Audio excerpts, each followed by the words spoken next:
Uh, the Xi government in China has become ossified. It's a cult of personality that is tighter than any we've ever seen before, including the Kim dynasty in North Korea.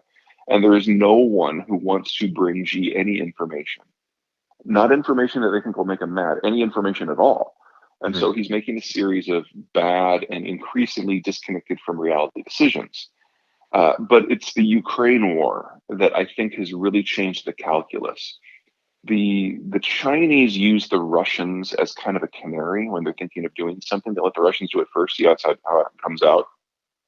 So like the liberalization in the 1980s is a great example. They saw perestroika and glasnost in action. It led to the fall of the Soviet Union. They're like, whoa, we're not doing that. And it's happening with the Ukraine war. So number one, they thought the war would be easy. Uh, but you can walk to Kiev. You'd have to swim to Taipei. And Kiev has only been preparing for this war for 8 years. Taiwan has been preparing for 45. So, like, okay, this is going to be a harder war than we thought. Assumption number two, we assume that Russian weapons are really good. And so they cloned Russian weapons for most of their military buildout. And now they have massive buyers or theft remorse, whatever you want to call it. Assumption two is gone. Assumption three, Little Freudian slip there, huh? yeah, exactly. Uh, Assumption three was that no one will sanction Russia because it's too important to the international economy. Well, whoops. And say what you will about the Russian economy, it's a massive exporter of energy and food products, whereas China is the largest importer of both. If you cut off China from international food supplies and the things that go into fertilizer and fuel, they will deindustrialize in under a year and a half and probably have 500 million people suffering from famine. That's the end of China as a modern industrialized power. But I think the thing that scared them the most were the boycotts. Most of the restrictions on operations in Russia were not done by governments. It was individual companies saying, we don't want to be a part of this. And that is the entire Chinese development model. So every assumption that they have made for the last 40 years to prepare for Taiwan has been proven laughably wrong. They've got to start over. And it's not clear in a one-man cult of personality government that that's even theoretically possible. So yeah, I think Taiwan's going to be okay. Hmm. Well, let's start with eugenics. There was a lot of things we didn't understand about population policy when that existed, and so leaving aside the racism and the "I get to play God in your life" angles of that, which I would frown upon, Mhm. uh, we were we were sterilizing people who had genetic conditions, thinking that made a difference. Things like bad eyesight in Sweden, for example.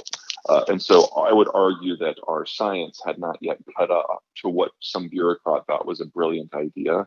And the damage that we did to ourselves across the world was not minor. As to the competition, if that's the word you want to use, between the advanced world and parts of the rest of the world that we're, maybe less than enthused of at the moment, I am not too concerned about that. Well, let me rephrase that. I am concerned in a very different way. Um, you are correct in that for the most part, birth rates in the Middle East have not dropped, but it's not because these areas have industrialized or built up their agricultural system. It's because they've been living on resource rents and they're able to import what they need from the advanced world in order to feed themselves and have basic technology. Well, basic technology, that sounded wrong. In order to enjoy an industrial lifestyle without actually industrializing, Mhm. which means if you break down globalization and transport, most of them are fucked because they don't have the capacity to supply themselves and they are utterly dependent upon civilian levels of security on the high seas in order to generate the income that they need to buy what they want. And if that breaks down, they don't just have a birth rate correction, they have a population correction because these guys import on average more than half of their foodstuffs. I have And no doubt that in a world of economic stress that the Europeans will act like Europeans. There are very limited routes that you can get in. And if the Europeans decide that their culture is under serious threat, they will dust off some older policies and do what they do best. And it'll be ugly. And we will have significant famine across most of the Middle East. I'm not so worried about Algeria and Morocco. They have more advanced systems. This isn't not where the migrants are coming from, and they have decent trade relations. Libya is probably going to be occupied by the end of this.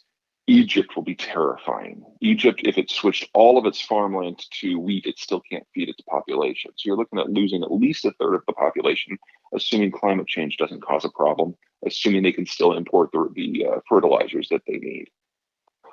Saudi Arabia is probably going to enter into a de facto military pact with an outside power who will provide them with food in exchange for oil.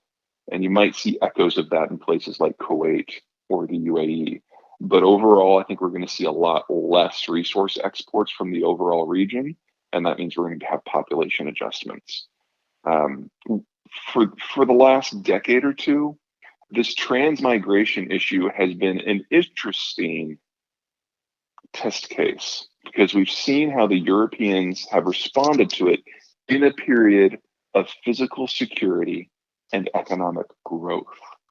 You remove those two pillars and the Europeans are going to act differently. And honestly, so are the Turks on the way, and so are the Moroccans. So will we have a refugee move? Yeah, and it'll be stopped cold. And then we're going to have some significant population adjustments in a number of places. I was actually be more concerned about the Russians in Central Asia because there are fewer barriers, there are no good choke points, the level of desperation will be higher, and the Russian state on the backside of this war is likely to be much weaker. I think you're going to see what you're concerned about. I think you're just concerned about the wrong part of the world. What's coming? Sure. So there's really no foreign power that thinks it's a good idea to mess around in Mexico anymore. You know, independent of the fact that the Mexicans have an order of magnitude more internal capacity now than they did a century ago. Mexico is absolutely its own thing, and since it and the United States are each other's top trading partner in most categories, people realize that if you mess with Mexico, you mess with the United States. We are in the process of kind of extending that mindset over the rest of Central America and the Caribbean sans Cuba.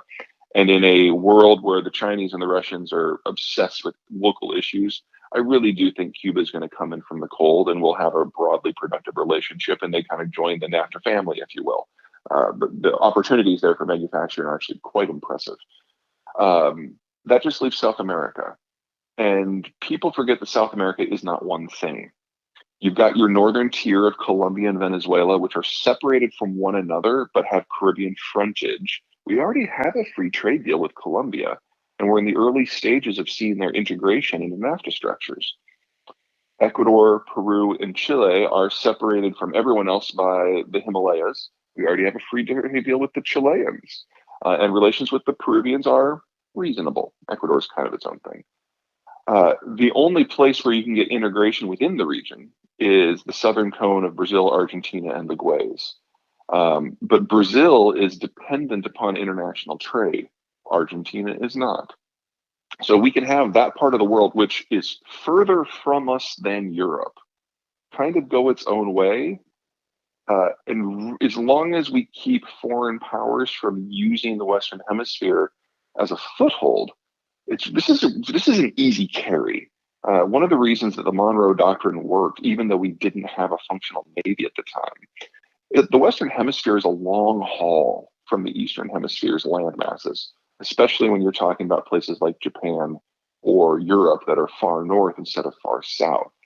So we can build out a system where we incrementally expand the economic orbit of NAFTA to countries that are willing and eager, I might add,